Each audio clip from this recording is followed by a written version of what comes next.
नमस्कार मित्रों, मैं दुर्गेश अपने इस दुर्गेश एकेडमी के चैनल पर आप सभी दोस्तों का हार्दिक अभिनंदन करता हूं। मैं आज फिर इस सेक्सुअल रिप्रोडक्शन की कड़ी को आगे बढ़ा रहा था और उसी के ऊपर मैं एक 1 बाय 1 करके वीडियो बना रहा हूं उसे और आपके नज़दीक ला रहा हूं। आज मैं सेक्सुअल रिप्रोडक्शन के ऊपर फिर से बात करने वाला हूँ एक नए टॉपिक्स के ऊपर।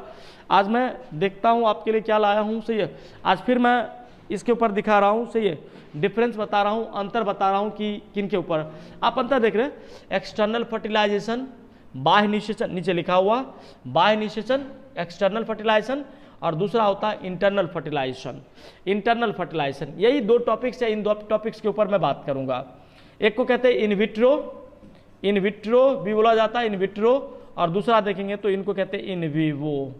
इनविवो आप याद रखिएगा, सही है, अक्सर जो है एग्जाम में पूछ देता है इनविवो इनविट्रो, मतलब एक्सटर्नल फर्टिलाइजेशन इनविट्रो और इनविवो इसको कहते हैं हम लोग इंटरनल फर्टिलाइजेशन, मतलब आंतरिक निषेचन हुआ।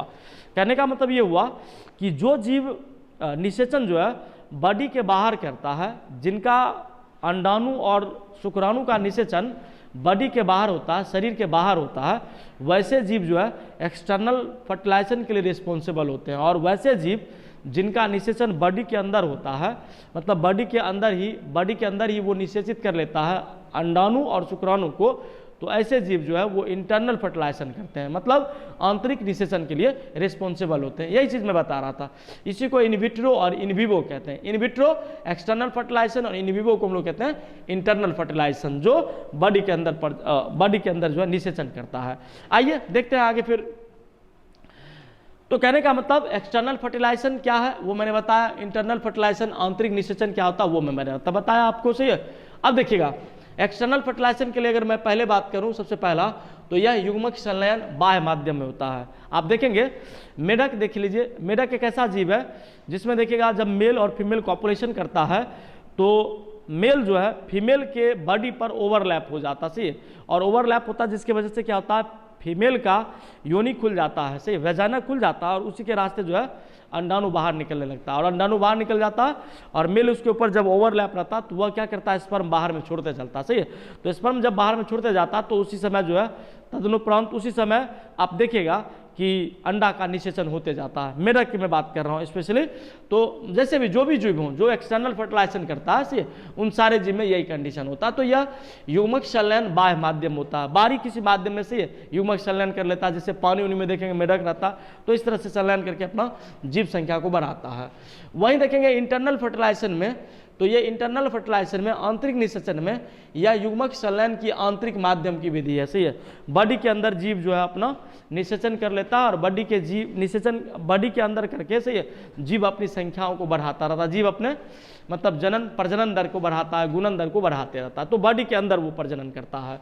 वहीं अगर मैं दूसरी बात करूं तो दूसरा नंबर में अगर आप देखेंगे तो इसमें दोनों प्रकार के युग्मक माध्यम में छोड़ दिया जाता है। मैंने बोला था जैसे पानी है तो पानी में दोनों युग्मक छोड़ दिया गया, सही है, स्पर्म भी छोड़ दिया गया, ओवम भी छोड़ दिया गया, और दोनों को दोनों जब माध्यम में छोड़ दिया जाता है तो ऑटोमेटिकली जो है दोनों निषेचित हो जाते हैं। निषेचित होने के बाद फिर जो है वो जीव आगे बढ़ता है, फिर वो लार्वल स्टेज में आता है, लार्वल फिर आगे प्यूपा बना लेता है, प्यूपा फिर एडल्ट हो जाता है, सही है, और एडल्ट होने के बाद जो जिस फॉर्म में जीव रहता है उस फॉर्म में वो ऑटोमेटिकली ढल जाता है और अपने आप को फिर अपने स्वरूप में आ जाता है। तो ये इसमें दोनों प्रकार के युग्मक माध्यम में छोड़ दिए जाते हैं, लेकिन इसमें केवल जो है नर युग्मक ही माध्यम में मुक्त किए जाते हैं। देखेंगे बॉडी के अंदर जो स्पर्म होता है, सही, वो मुक्त कर दिया जाता है और फीमेल जो है अपने यूट्रस में जो है फेलोपियन ट्यूब में देखिएगा फिर से फर्टिलाइजेशन के लिए करना प्रोसेस तैयार कर लेता है और अंदर फेलोपियन ट्यूब में फर्टिलाइज होकर फिर से एक आगे प्रोसेस के लिए फिर बढ़ता है, फिर आगे जो है डेवलपमेंट करके फिर आगे जो प्रोसेस होता है उस प्रोसेस के लिए बनाता है। तो इसमें केवल नर युग्मक ही माध्यम में छोड़े जाते हैं, और ऐसा नहीं कि आप बोल देना कि मादा युग्मक माध्यम में छोड़ दिया जाता है, ऐसा नहीं होता है। अगर मैं तीसरा बात करूं तो तीसरा जो है बाह्य माध्यम में विकसित हुई नवीन संततियां असुरक्षित होती है क्योंकि उन्हें भक्षकों द्वारा चोट पहुंचाया जाता है। जब बाहरी माध्यम में जीव जो है जब प्रजनन करता है, बाहरी माध्यम जब निषेचन करता है तो निषेचन के उपरांत क्या होता है, जीव जो है कोई जीव परभक्षी जो होती है जो इसको खा जाता है। परभक्षी जैसे मान लीजिए जो छोटे छोटे जीव, बहुत सारे ऐसे मछलियाँ होते हैं जैसे मांगुर होती है, सही है, मांगुर मछलियाँ देखेंगे जो छोटे छोटे जीव रहते हैं उनके लार्वल स्टेज को खा जाते हैं वो, तो खा जाने के बाद क्या होता है उसकी जो गुणन की जो संख्या होती है, जीव की जो बढ़ोतरी होती है वो रुक जाती है, तो वो उतना जीव बढ़ नहीं पाता है। तो इसलिए जो बाहरी माध्यम में जो जीव होती है वो असुरक्षित होती है, क्योंकि उनको जो है प्राय ठोस ठेस पहुंचाया जाता है, वह संततियां असुरक्षित होती है और भक्षकों द्वारा भक्षण कर लिया जाता है, उसको मार दिया जाता है, उसको खा जाता है। तो ये असुरक्षित महसूस होता है बाह्य निषेचन का। वहीं अगर हम लोग बॉडी के आंतरिक निषेचन की बात करूं तो इसमें देखिएगा जीव जो है आंतरिक माध्यम में निषेचन होने का कारण प्राणी अपने प्रारंभिक काल में सुरक्षित रहता है। आंतरिक निषेचन जब होता है तो प्रारंभिक काल में, जिस समय यूट्रस में माँ के गर्भ में बच्चा पल रहा है, उस समय अपने आप को काफी सुरक्षित फील करता है। जब बॉडी से बाहर जब बच्चा जन्म लेता है, से न्यूनेट जब जन्म लेता है नवजात, तब उनको से बाहर में असुरक्षा होती है, क्योंकि हो ना हो से कई कारण होते हैं जिसमें जो है जीव मारा जा सकता है, चाहे वो एक्सीडेंटल केसेस हो या फिर मान लीजिए बीमारी से ग्रसित हो जाए, कोई ना कोई फैक्टर होगा जिससे जीव असुरक्षित महसूस करता है। लेकिन मां के गर्भ में जीव सुरक्षित है, सही है। तो ये प्रजनन में देखिएगा आप एक्सटर्नल फर्टिलाइजेशन में और इंटरनल फर्टिलाइजेशन में ये रहता है। चलिए आगे देखते हैं, हम लोग आगे बात करते हैं। अभी ये निषेचन द्वारा उत्पन्न हुए जीवों को मतलब संख्या में अत्यधिक होती है। आप देखिएगा जो बॉडी का एक्सटर्नल फर्टिलाइजेशन, बॉडी के एक्सटर्नल जो फर्टिलाइजेशन करते हैं उनके द्वारा जो जीव उत्पन्न होता है, उन जीवों में देखिएगा तो अनगिनत संख्याएं होती है। जैसे कि मछलियां जो है एक बार में लाखों अंडा देती है, मेढक देखिएगा एक बार में लाखों अंडा देती है, सही है। और लाखों अंडा मतलब जीव इतनी संख्या बढ़ा लेती है, अत्यधिक संख्या में विकसित करता है, जिसमें कुछ एक जीव सर्वाइव करते हैं और बाकी जीव, बहुत सारे जीव ऐसे होते हैं जो डिजेनरेटिव नेचर के होते हैं और डिजेनरेट होकर नष्ट होकर फिर से वो विलुप्त हो, मतलब उसी में विलीन हो जाते हैं। तो ये अत्यधिक संख्या में होता है एक्सटर्नल फर्टिलाइजेशन में। वहीं देखेंगे इंटरनल फर्टिलाइजेशन की बात करूं तो इस निषेचन द्वारा उत्पन्न हुए जीवों की संख्या कम होती है, बिल्कुल कम होती है। बॉडी के अंदर वही 1 या 2 जीव या 3 जीव मैक्सिमम बन पाते हैं, उससे ज़्यादा नहीं हो पाता। तो ये निषेचन द्वारा उत्पन्न हुए जीवों की संख्या को कम कर देता है। वहीं अगर मैं 5वीं बात करूं नंबर 5 की, तो इसमें दोनों प्रकार के युग्मक बहुगुणित में उत्पन्न हो किए जाते हैं, बहुगुणित में, सही है।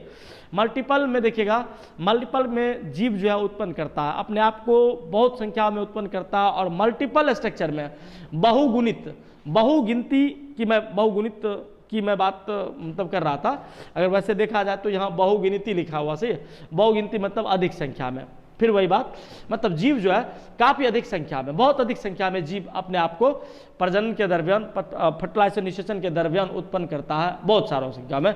चूंकि इनको असुरक्षा रहती है, असुरक्षा के कारण ईश्वर ने, प्रकृति ने इस तरह से बनाया है इसको कि अपनी संख्याओं को मैनेज करता है किसी तरह। और इसमें देखा जाए 5 नंबर की अगर मैं बात करूं इंटरनल फर्टिलाइजेशन की, तो इसमें मादा युग्मक लघु गिनती में उत्पन्न किए जाते हैं। मादा युग्मक देखिएगा बहुत कम संख्या में, जैसे कि मान लीजिए, सही है, जैसे मेल में अगर मैं ह्यूमन की बात करूं, मानव की बात करें, तो आप देखेंगे 1 महीने में जब मेंस्ट्रुएशन साइकिल होती है तो एक फीमेल सिर्फ एक ही अंडा ओवम को देती है। तो इसलिए एक ओवम देती है, तो एक ओवम के कोशिश होता है, जनरली आप देखेंगे कि ह्यूमन में जो है, जनरली ह्यूमन में एक ही संतान की उत्पत्ति होती है। वो एक्सेप्शनल की बात तो अलग है, जहाँ पर ट्विंस से ये देखेंगे कभी कभी 3-3 बच्चे भी होते हैं, तो उनको भी देखा जाता। तो ये जो है मादा युग्मक में बहुगुणित संख्या में जो उत्पन्न किए जाते हैं, तो ये लघु गिनती में बहुत कम मात्रा में जीव उत्पन्न करता है, सही है।